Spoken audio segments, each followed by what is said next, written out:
이번 분석을 시작하기에 앞서 투자 판단의 최종 책임은 투자자 본인에게 있다는 점을 명확히 말씀드립니다. 저희는 단순 참고용 정보나 분석을 제공할 뿐 특정 종목이나 섹터에 대해 매수나 매도를 절대 추천하는 것이 아닙니다. 안녕하세요. 오늘 좀 흥미로운 소식이 있어서 가져와 봤습니다. 최근에요. 그 아레테 증권사라고 있지 않습니까? 아, 네네. 들어봤습니다. 거기서 사이버 보안 기업이죠. 크라우드 스트라이크. 나스닥 티커로는 CRWD. 이 기업 목표 주가를 무려 706달러로 제시했어요. 706달러요? 와, 그거 상장 높은데요? 그렇죠. 2025년 10월 27일 종가가 한 529.7달러 정도였으니까 뭐랄까 거의 30% 이상 상승 여력을 본 거잖아요. 네, 엄청나네요. 그냥 매수도 아니고 강력 매수 의견 같은 느낌인데요. 맞습니다.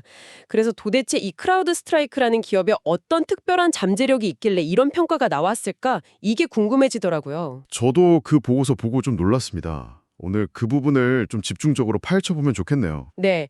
그래서 오늘 여러분께서 제공해 주신 여러 자료들을 좀 종합해서요. 이 크라우드 스트라이크의 본질적인 가치 그리고 앞으로의 전망까지 좀 깊이 있게 다각도로 한번 분석해 보려고 합니다. 좋습니다. 뭐 거시적인 환경부터 시작해서 기업 내부의 어떤 역량, 그리고 실제 숫자인 재무 건전성까지 여러 분석 프레임워크를 좀 활용해 보면 입체적인 그림이 그려질 것 같습니다. 네, 저희 목표는 항상 그렇죠.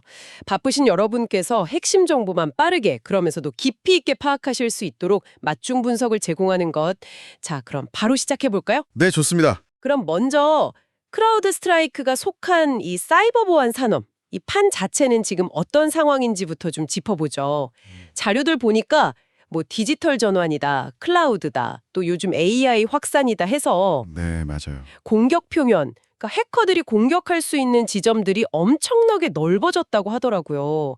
그래서 보안이 그 어느 때보다 중요해졌다, 이런 분석이 많던데요. 정확합니다. 이게 단순히 중요해진 수준을 넘어서요. 사실상 기업이나 기관의 생존 문제가 됐다고 봐야 할 것 같아요.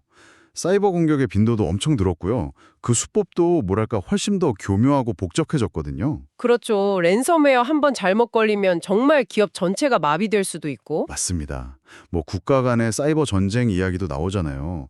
그러다 보니까 이제 기업이든 정부든 이 보안 투자를 예전처럼 비용으로만 생각하는 게 아니라 최우선순위의 어떤 전략적 투자로 보고 있는 거죠. 선택이 아니라 필수가 된 거군요. 네, 구조적으로 시장이 성장할 수밖에 없는 환경이 만들어진 겁니다.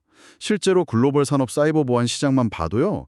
2031년까지 연평균 성장률 CAGR이 한 9.2% 정도로 예측되고 있어요. 연평균 9.2%요? 어우, 상당한데요? 네, 꽤 높은 성장률이죠. 이 정도면 뭐 시장 자체는 계속 커지고 있다고 봐도 무방합니다. 그렇군요. 이렇게 성장하는 시장은 당연히 매력적으로 보입니다만 동시에 이런 곳에는 의뢰 경쟁자들이 몰려들지 않습니까? 아, 그렇죠. 당연히 경쟁이 치열하죠. 그럼 이 산업의 매력도나 어떤 경쟁 구도를 좀 객관적으로 평가해 보기 위해서 그 유명한 포터의 5가지 경쟁 요인 분석, 이걸로 한번 들여다볼 수 있을까요? 네, 좋은 방법입니다. 그 분석 결과를 좀 요약해서 말씀드리면요. 첫째, 산업 내 기존 경쟁자 간의 경쟁 강도는 매우 높습니다. 이미 팔로알타 네트워크스, 센티넬1 같은 쟁쟁한 전문 기업들이 있고요. 네, 이름만 들어도 알만한 기업들이죠. 그렇죠. 거기다가 마이크로소프트 같은 거대 IT 기업들도 이 시장에 굉장히 공격적으로 진입하고 있거든요. 그러니까 기술 경쟁도 치열하고 가격 경쟁 압박도 상당하다고 볼 수 있습니다. 역시 만만치 않군요. 둘째, 신규 진입자의 위협. 이걸 한 중간 정도로 평가할 수 있을 것 같아요. 왜냐하면 물론 클라우드 기반의 어떤 새로운 솔루션이 등장할 가능성은 늘 있습니다만 네. 크라우드 스트라이크 같은 선두 기업들이 이미 구축해 놓은 게 있잖아요. 방대한 위협 데이터라든지 또 브랜드 신뢰도 같은 것들. 이게 생각보다 강력한 진입장벽 역할을 하거든요. 아, 그 데이터가 중요하군요. 그렇죠. 수년간 쌓인 데이터는 후발주자가 단기간에 따라잡기 어렵습니다. 셋째는 공급자의 교섭력인데 이건 비교적 낮다고 봐요. 핵심 공급자라면 숙련된 보안 인력이겠지만 특정 하드웨어나 원자재에 대한 의존도는 낮거든요. 인력은 중요하지만 다른 공급망 이슈는 적다. 네. 그리고 넷째, 구매자의 교섭력. 이건 중간 정도. 물론 대기업 고객들은 어느 정도 협상력을 가지겠지만 이게 또 워낙 중요한 보안 문제잖아요. 그러다 보니 단순히 가격만 보기보다는 성능이나 신뢰성을 더 우선시하는 경향이 있습니다. 그래서 구매자 힘이 아주 강하다고 보기는 어려워요. 마지막으로 다섯째, 대체제의 위협은 어떤가요? 이건 낮다고 봅니다. 예전에 그냥 안티바이러스 프로그램 같은 걸로는 요즘에 고도화된 공격을 막기가 거의 불가능하거든요. 크라우드 스트라이커가 제공하는 엔드포인트 보호, EPP나 탐지 대응, EDR 같은 포괄적인 솔루션을 대체할 만한 마땅한 게 사실상 없다고 봐야죠. 아, 그렇군요. 정리를 해보면 경쟁은 정말 치열하지만 시장 자체가 구조적으로 계속 성장하고 있고 또 신규 진입이나 대체제 위협은 상대적으로 낮다. 특히 크라우드 스트라이크가 가진 데이터나 브랜드 같은 자산이 일종의 방어막 역할을 해주고 있다는 거네요. 네, 정확히 보셨습니다. 시장 자체는 분명 매력적인 구석이 있는 거죠. 그럼 이제 궁금한 건 이겁니다. 이렇게 매력적이면서도 아주 경쟁적인 시장에서 크라우드 스트라이크는 대체 뭘로 경쟁사들과 차별화를 꾀하고 있는 걸까요? 뭐가 이 회사를 특별하게 만드는 거죠? 바로 그 부분이 핵심이죠. 크라우드 스트라이크의 경쟁력을 이해하려면 그 기술적인 특징과 비즈니스 모델을 좀 깊게 들여다봐야 하는데요. 자료에서도 계속 강조되는 두 가지 키워드가 있습니다. 바로 클라우드 네이티브 아키텍처와 위협 그래프, 스레트 그래프입니다. 아, 네. 저도 자료 보면서 그 두 단어가 계속 눈에 띄더라고요. 클라우드 네이티브랑 위협 그래프. 이게 정확히 어떤 의미이고 왜 그렇게 강력한 경쟁력이 되는 건지 좀 쉽게 설명해 주실 수 있을까요? 네, 클라우드 네이티브라는 건 말 그대로 처음부터 클라우드 환경에서 작동하는 것을 전제로 설계되었다는 뜻입니다. 이게 왜 중요하냐면요. 기존의 방식처럼 무거운 소프트웨어를 각 기기에 설치하고 관리하는 게 아니라 딱 하나의 아주 가벼운 프로그램, 이걸 에이전트라고 부르는데요. 네, 에이전트. 이 가벼운 에이전트 하나만 딱 설치하면 그걸 통해서 클라우드 중앙 시스템에서 모든 걸 관리하고 분석하는 방식입니다. 노트북이든 서버든 클라우드 워크로드든 심지어 사용자 계정, 아이디나 데이터까지 하나의 플랫폼에서 다 보호할 수 있게 되는 거죠. 아, 그러니까 여러 개의 보안 솔루션을 덕지덕지 붙여서 관리할 필요 없이 하나로 통합 관리가 가능하다는 거군요. 그렇죠. 고객 입장에서는 복잡성이 확 줄어들고 관리 비용이나 총소유 비용, TCO도 절감되는 효과가 있습니다. 이게 바로 고객에게 직접적으로 제공하는 가치, value라고 할 수 있죠.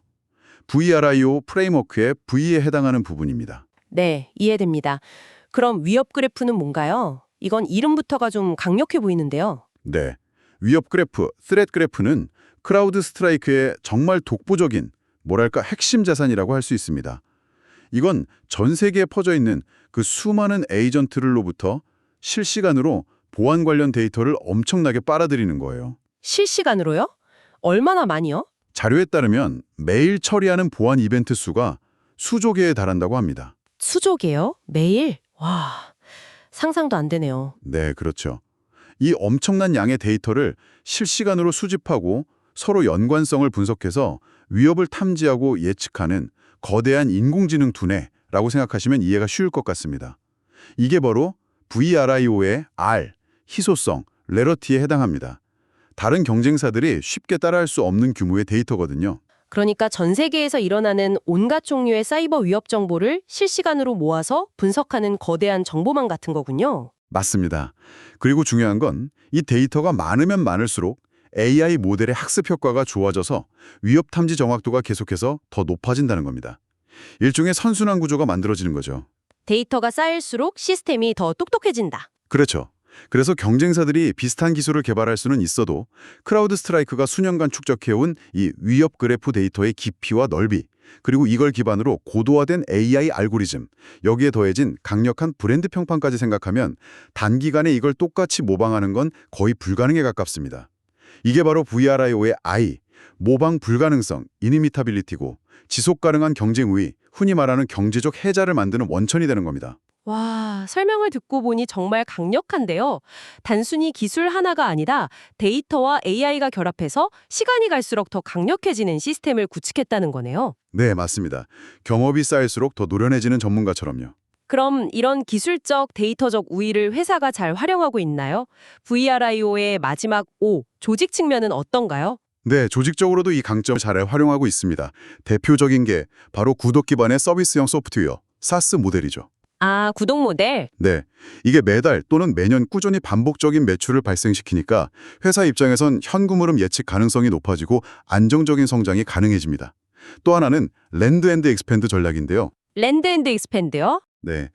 일단 기본적인 엔드포인트 보안 솔루션으로 고객을 확보하고 그 다음에 클라우드 보안이나 아이디 보호, 로그 관리, SIM 같은 다양한 추가 모듈들을 고객이 점점 더 많이 사용하도록 유도해서 고객 한 명당 매출, ARPU를 계속 늘려나가는 전략입니다. 아, 일단 발을 들여놓게 한 다음에 점점 더 많은 서비스를 쓰게 만든다. 그렇죠.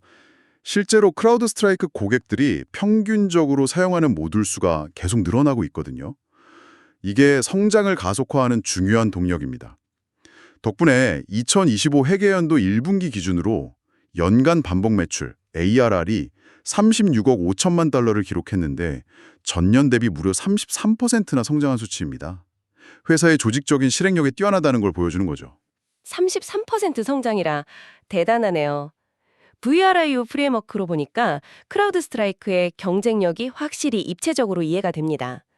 가치 있고, 희소하고, 모방하기 어렵고, 조직적으로도 잘 활용하고 있다. 네, 그렇게 정리할 수 있겠습니다. 그럼 이런 강력한 경쟁 우위를 바탕으로 회사의 강점, 약점, 기회, 위험 요인을 종합적으로 정리해보는 스왓 분석도 의미가 있을 것 같은데요.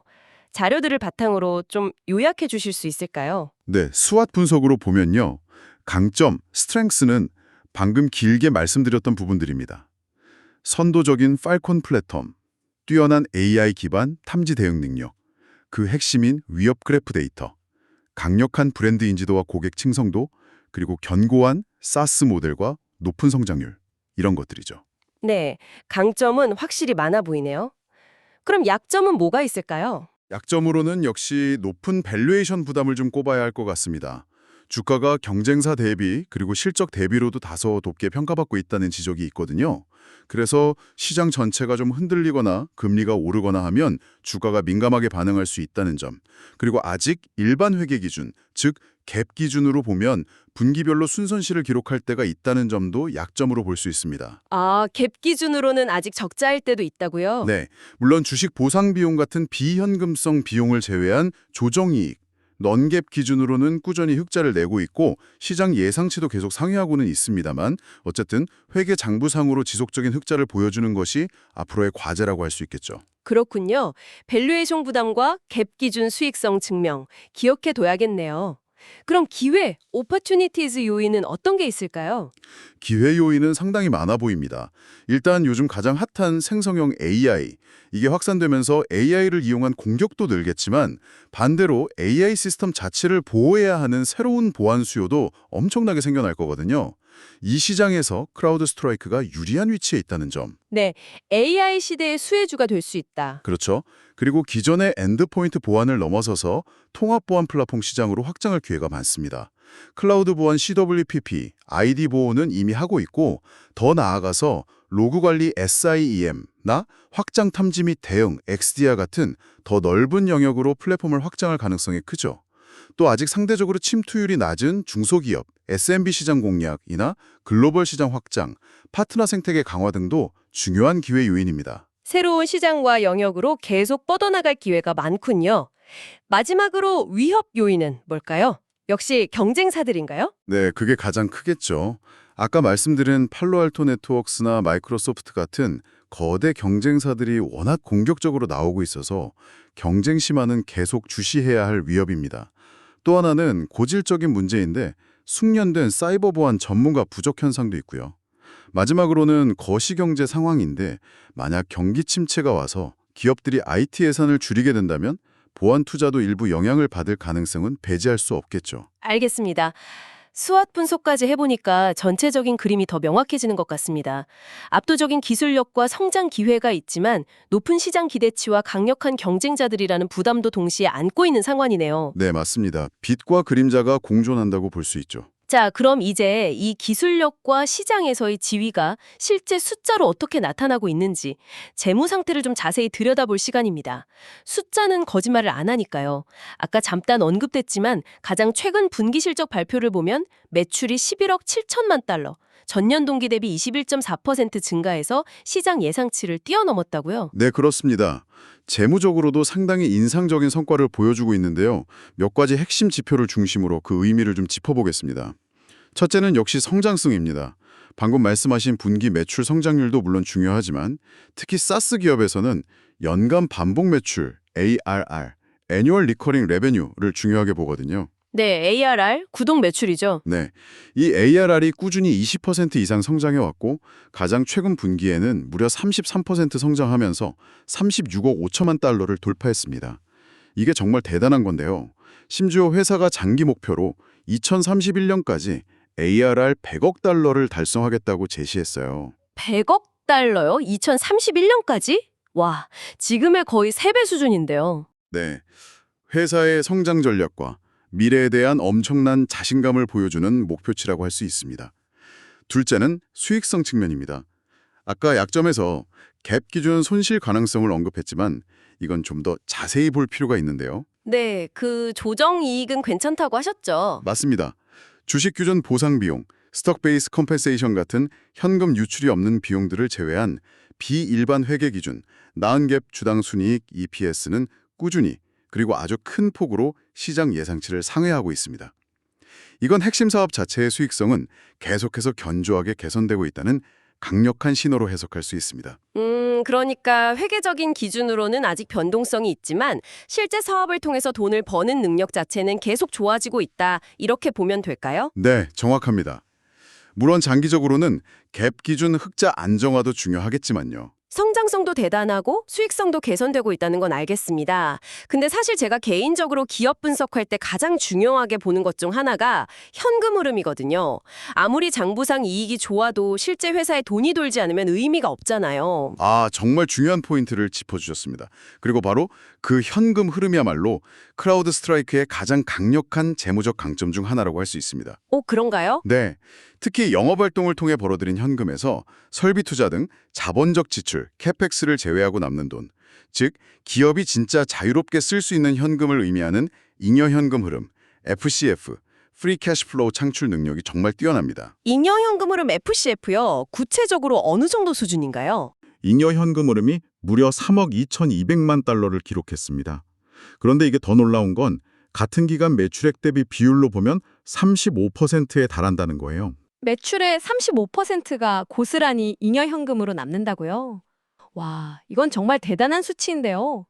보통 제조업 같은 경우는 한 자릿수도 쉽지 않은데. 그렇죠.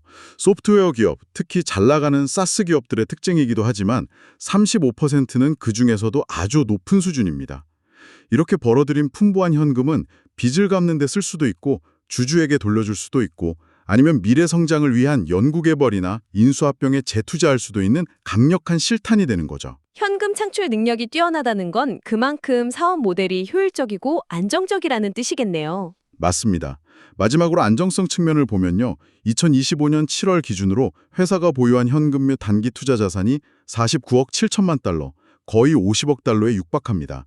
반면에 부채 비율은 19.6%로 매우 낮은 수준을 유지하고 있어서 재무구조 자체가 굉장히 건전하다고 평가할 수 있습니다. 와, 정말 재무적으로도 탄탄하네요.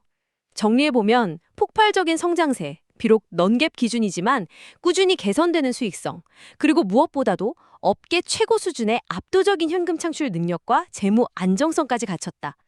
기술력뿐만 아니라 숫자로도 확실하게 자신들의 가치를 증명하고 있는 기업이군요. 네, 그렇게 요약할 수 있겠습니다. 재무 상태만 보면 정말 흠잡을 데가 별로 없어 보입니다. 자, 그럼 이제 거의 다 온 것 같습니다. 오늘 저희가 살펴본 내용들을 한번 종합해보죠.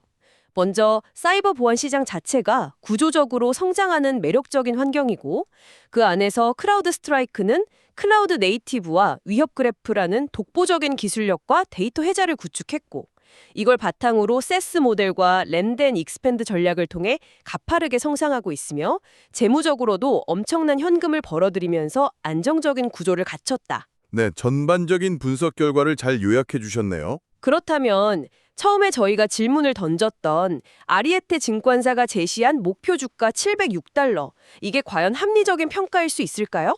이런 분석 결과들이 그 근거가 될 수 있다고 보시나요? 네, 저는 충분히 그럴 수 있다고 봅니다. 물론 주식시장이라는 게 워낙 다양한 변수에 의해 움직이고 특히 크라우드 스트라이크처럼 고성장 기술주는 밸류에이션 논란에서 자유로울 순 없겠죠. 그렇죠. 아까 약점에서도 지적됐던 부분이고요. 하지만 종합적으로 봤을 때 크라우드 스트라이크는 단순히 기존의 보안 문제를 해결하는 수준을 넘어서 데이터와 AI를 통해 미래의 위협을 예측하고 선제적으로 방어하는 방향으로 이 시장의 패러다임 자체를 바꾸고 있는 게임 체인저라고 평가할 수 있을 것 같습니다. 클라우드 네이티브 아키텍처가 제공하는 확장성, AI 분석의 정교함, 그리고 무엇보다 경쟁자들이 넘볼 수 없는 위협 그래프 데이터. 이 세 가지가 만들어내는 강력한 시너지가 확실한 경쟁 우위, 즉 경제적 혜자를 구축했다고 판단됩니다. 아리에테 증권사의 높은 목표 주가 설정은 바로 이러한 구조적인 경쟁 우위와 앞으로도 지속될 높은 성장 가능성을 시장이 인정하고 있다는 하나의 방증으로 해석할 수 있지 않을까 싶습니다. 게임 체인저라는 표현이 인상적이네요. 구조적인 경쟁 우위와 성장성을 높이 평가한 결과다. 하지만 아까 위험 요인에서도 나왔듯이 높은 밸류에이션에 대한 부담이나 마이크로소프트 같은 거대 기업과의 경쟁 격화 같은 리스크 요인들도 분명히 존재하잖아요. 물론입니다. 투자는 항상 기회와 리스크를 함께 고려해야죠. 그 리스크 요인들은 분명히 염두에 두어야 합니다. 하지만 동시에 앞으로 이 회사의 주가 상승을 이끌 수 있는 추가적인 동력들도 주목할 필요가 있는데요. 어떤 것들이 있을까요? 크게 세 가지 정도로 생각해 볼 수 있습니다. 첫 번째는 아까 기회 요인에서도 잠깐 언급했지만 AI 시대의 핵심 수혜주가 될 가능성이 높다는 점입니다. 앞으로 AI 기술이 발전하면 할수록 AI를 악용한 사이버 공격은 더 정교해지고 강력해질 겁니다. 동시에 AI 시스템 자체를 보호해야 하는 수요도 폭발적으로 늘어날 거고요. 이 양쪽 모두에서 AI 보안 기술의 강점을 가진 크라우드 스트라이크가 중요한 역할을 할 가능성이 틉니다. AI 공격과 AI 보호, 양쪽 시장 모두에서 기회가 있다. 그렇죠. 두 번째 동력은 성공적인 플랫폼 확장 전략입니다. 단순히 엔드포인트 보안에만 머무는 게 아니라 클라우드 보안, CWPP, ID 보호, 더 나아가 로그 관리, SIEM, 보안 오케스트레이션 및 자동화 대응, SOAR, 확장 탐지 및 대응, XDR 같은 인접 영역으로 계속해서 플랫폼을 확장해 나가고 있거든요. 이게 성공적으로 이루어지면 크라우드 스트라이크가 공략할 수 있는 전체 시장 규모 TAM 자체가 훨씬 더 커지게 됩니다. 장기적인 성장 스토리를 이끌어갈 중요한 동력이죠. 플랫폼 확장을 통해 성장 파일을 계속 키워나간다. 네. 그리고 세 번째는 앞서 재무 분석에서 확인했던 견고한 재무 체력입니다. 특히 그 압도적인 잉여 현금 흐름 창출 능력.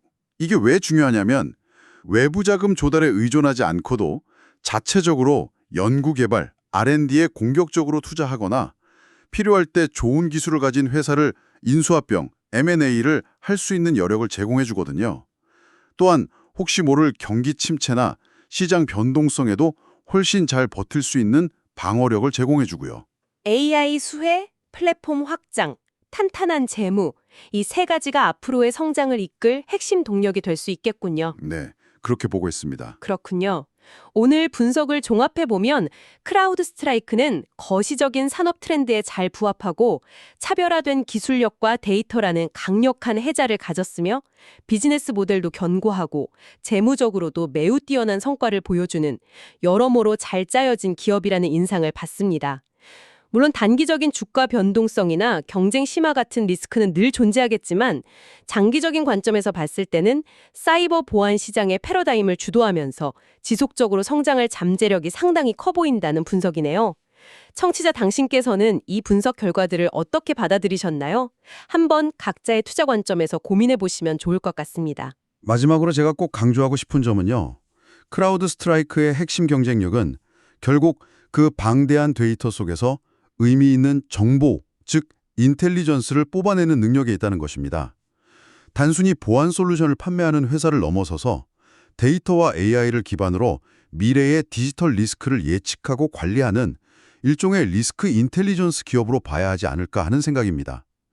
수많은 보안 이벤트를 그냥 흘려보내는 게 아니라 예측 가능한 인텔리전스로 전환하는 능력이야말로 이 회사의 진정한 가치라고 생각합니다. 표 주가를 제시했는지 그 배경에 있는 다양한 요인들을 입체적으로 이해할 수 있는 아주 유익한 시간이었습니다. 오늘 논의를 마무리하면서 청취자분들께 한 가지 생각해 볼 만한 질문을 던져보고 싶습니다.